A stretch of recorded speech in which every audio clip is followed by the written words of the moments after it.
ये हमारे पास एक ऑब्जेक्ट है, ठीक, एक ऑब्जेक्ट है। हमने ऑब्जेक्ट कुछ ऐसा चूज किया है, उसका पीछे कोई रीजन है, वो बाद में समझ में आ जाएगा, ठीक है।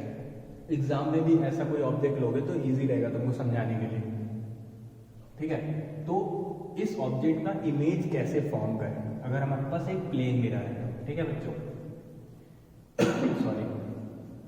तो सबसे पहले देखो, कोई भी पॉइंट का, किसी भी पॉइंट का इमेज बनाना है अगर हमको, तो दो रे चाहिए हमको, मिनिमम 2 रे चाहिए, ठीक है। ये समझने वाली बात थी कि किसी भी पॉइंट का अगर इमेज देखना है हमको तो मिनिमम 2 रे रिक्वायर्ड है। तो चलो अब मान लो कि मैंने क्या किया कि इस पॉइंट का इमेज बनाने की कोशिश की। पहले एक बड़ा ऑब्जेक्ट है, उसका एक छोटा सा पॉइंट की इमेज देखते हैं हम कैसे बनेगा, ठीक। तो इस पॉइंट से हमने 2 रे डाल दी, ठीक। तो 2 रे मान लो एक रे इंसिडेंट करा दी, तो कोई रे इस ये मान लो हमारे पास प्लेन मिरर है, ठीक। प्लेन मिरर का ये जो रिफ्लेक्टिंग साइड है उस पर एक रे यहाँ पे इंसिडेंट करा दी, तो ये इंसिडेंट करी रे, और यहाँ पे एक नॉर्मल है मान लो, तो लॉ ऑफ रिफ्लेक्शन से ये क्या होगा, रिफ्लेक्ट होगा, यहाँ ऐसे रिफ्लेक्ट होगा ना बच्चों। यहाँ पे नॉर्मल खींच लो, ये तुम्हारा मान लो प्लेन सरफेस है, उस पर एक इंसिडेंट रे आई, इंसिडेंट एंगल ये हुआ, ठीक, ये रिफ्लेक्टेड एंगल हुआ, ये दोनों क्या होगा, बराबर होगा, तो ये रिफ्लेक्ट करेंगे, ठीक है ना, कोई दिक्कत नहीं। एक और रे चाहिए, क्या हमने सीखा है कि 2 रिफ्लेक्टेड रे के हेल्प से हम लोग कोई भी इमेज फॉर्म कर सकते हैं, ठीक। तो एक और रे ले लेते हैं, चलो कोई भी ले लो, मान लो मैंने एक और रे ले ली, ठीक। एक रे ली है यार, 2 ना देख लेना इसको, ठीक है ना, एक रे और ले ली। अब यहाँ पे फिर से एक नॉर्मल बना लो, तो ये इंसिडेंट एंगल हुआ, और ये क्या हो जाएगा, ये क्या हो जाएगा बच्चों, रिफ्लेक्टेड, यहाँ से ये रिफ्लेक्ट कर गई ना, रिफ्लेक्ट, ठीक है। अब मान लो तुम यहाँ पे कहीं शीशे के सामने खड़े रहते हो ना, और शीशे में कोई ऑब्जेक्ट तुमको दिखाई देता है, ये मान लो कोई ऑब्जेक्ट रखा हुआ है, ठीक है, और ये शीशा है, और फिर तुम शीशे में देख रहे हो ऐसे, मान लो मैं यहाँ से देख रहा हूँ, ठीक। तो यहाँ से अगर मैं देख रहा हूँ तो मेरी यहाँ पे भाई आँख आ गई, ठीक है, ये मेरी आँख हो गई। इस आँख में मेरे ये 2 रे आ रही है, क्या ये दोनों रे मीट कर रही है कहीं पे, नहीं कर रही ना, लेकिन मेरी आँख में जब ये रे पड़ेगी बच्चों, तो ये हमारा क्या है, ब्रेन, ठीक। ब्रेन को लगेगा कि ये दोनों रे कहाँ से आ रही है, पता करना चाहेगी, जहां से आ रही होगी वहां पे ये एक इमेज एज्यूम कर सकती है। समझ में आ रही है मेरी बात, क्या बोल रहे हैं कि ये जो 2 रे हैं, इन दोनों रे के हेल्प से ब्रेन हमारा ये पता लगा लेता है कि कौन सा ऑब्जेक्ट रखा हुआ है और ये किस ऑब्जेक्ट से ये रे आ रही है। तो इस ब्रेन ने दिमाग लगाया बच्चों कि यार ये तो कहीं यहाँ से आ रही है, पीछे से आ रही है, तो ये क्या करेगा, दिमाग हमारा ब्रेन क्या करेगा कि इस रे को पीछे की तरफ कहीं एक्सटेंड करके, हम लोग जहाँ पे इंटरसेक्शन होगा इसका, उसको लगेगा कि इसी पॉइंट से ये दोनों रे आ रही है। ब्रेन को तो यही लगेगा, उसको थोड़े पता है इतना सब यार कि ये सब कर रखा है तुमने, उसको लगेगा कि वहां पे कोई चीज रखी है, शायद रहेगा ना, तो वो हमारे पास उसी चीज को हम लोग क्या बोलते हैं बच्चों, इमेज, ठीक है।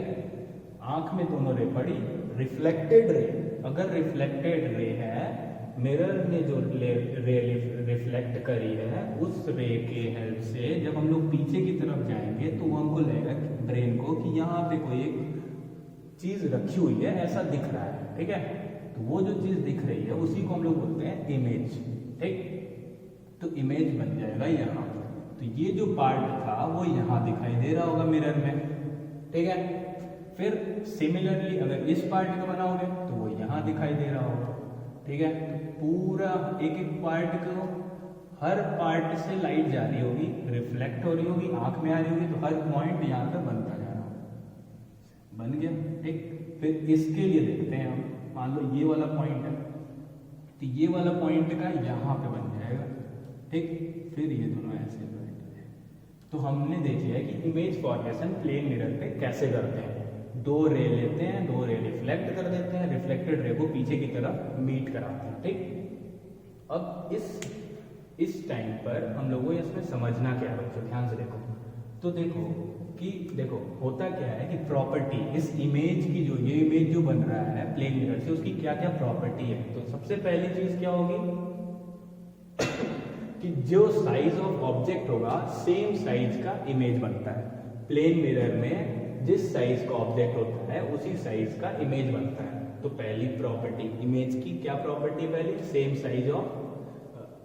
साइज का इमेज बनेगा। जो ऑब्जेक्ट का साइज होगा उसी साइज का इमेज बनेगा, ठीक। दूसरी प्रॉपर्टी, अब देखो एक चीज बताओ बच्चों कि ये सीधा था ना, ऐसा तो नहीं हुआ कि एल ऐसे बनता हुआ दिख रहा है वहां तुमको, या ऐसे बनता हुआ दिख रहा है, नहीं दिख रहा है ना, ऐसा ही दिख रहा है, ठीक है, ऐसे ही दिख रहा है ना, स्ट्रेट खड़ा है ना। इसका हेड ऊपर ही है, और मान लो ये हेड है, मान लो ये हेड है, ये लेग है, तो हेड ऊपर है, लेग नीचे है, ठीक है।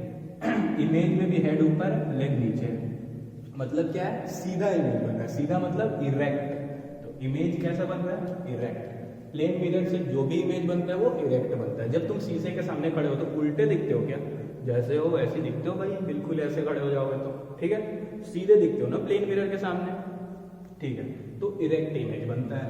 दूसरी चीज वर्चुअल लिखा है। वर्चुअल का मतलब क्या हुआ, देखो ये दोनों जो रे आ रही है बच्चों, क्या वो रियलिटी में मीट कर रही है आपस में, नहीं कर रही ना।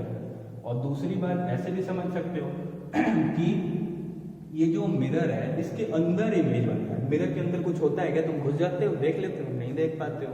तो मिरर के अंदर इमेज बनने का क्या मतलब हुआ कि ऐसा हम लोग को लगता है कि वहां पे कोई एक इमेज है, लेकिन कुछ होता नहीं है रियलिटी में, ठीक। इसलिए हम लोग क्या बोलते हैं, ऐसे इमेज को जो मिरर के पीछे इमेज बनती है उसको हम लोग हमेशा बोलते हैं वर्चुअल इमेज, ठीक। इसको किसी स्क्रीन पे नहीं ले सकते तुम। जो भी तुम शीशे के अंदर अपना चेहरा देखते हो, क्या उसको तुम छू सकते हो, कहीं पे बना सकते हो, किसी पेपर उस पे ले सकते हो, किसी मान लो स्क्रीन पे कहीं प्रोजेक्ट कर सकते हो, उसको नहीं कर सकते हो। इसलिए उसको हम लोग क्या बोलते हैं, वर्चुअल इमेज, जो कि ऐसा बस हमको लगता है कि वहां पे कुछ है, बट शीशे के अंदर कुछ होता है क्या, नहीं होता है, ठीक। तो वर्चुअल इमेज होगी। उसके बाद क्या हो गया कि एक चीज इंपॉर्टेंट होती है इसमें कि जितनी डिस्टेंस पे ये पॉइंट है ना ऑब्जेक्ट जितनी डिस्टेंस पे होगा, ठीक है, डिस्टेंस पे होगा, उतनी ही डिस्टेंस पे इमेज का भी फॉर्मेशन होगा।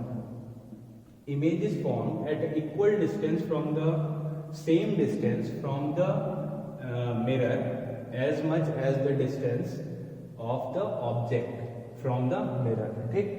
जितना भी दूर ऑब्जेक्ट रखा हुआ है मिरर से, उतनी ही दूरी पर इमेज बनेगा मिरर से, ठीक। दोनों का डिस्टेंस सेम होगा बच्चों। उसके बाद एक इंपॉर्टेंट प्रॉपर्टी आती है प्लेन मिरर की। प्लेन मिरर में जब भी कोई इमेज बनता है तो वो हमेशा लेटरल इन्वर्जन के साथ बनता है। लेटरल इन्वर्जन क्या होता है बच्चों, देखो मान लो तुम मिरर के सामने खड़े हो, ये तुम्हारा राइट हैंड है, ये तुम्हारा लेफ्ट हैंड है, ठीक है। लेकिन मिरर के सामने जब जाते हो तो जो तुमको इमेज दिखता है ना, उसमें जो राइट हैंड होता है वो लेफ्ट बन जाता है, और लेफ्ट हैंड जो होता है वो राइट बन जाता है।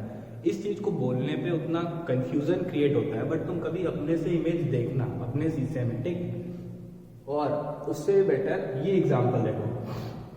इस एग्जाम्पल में जो इमेज है उसका मान लो ये वाला लेफ्ट हैंड साइड था, ये राइट हैंड साइड था ना।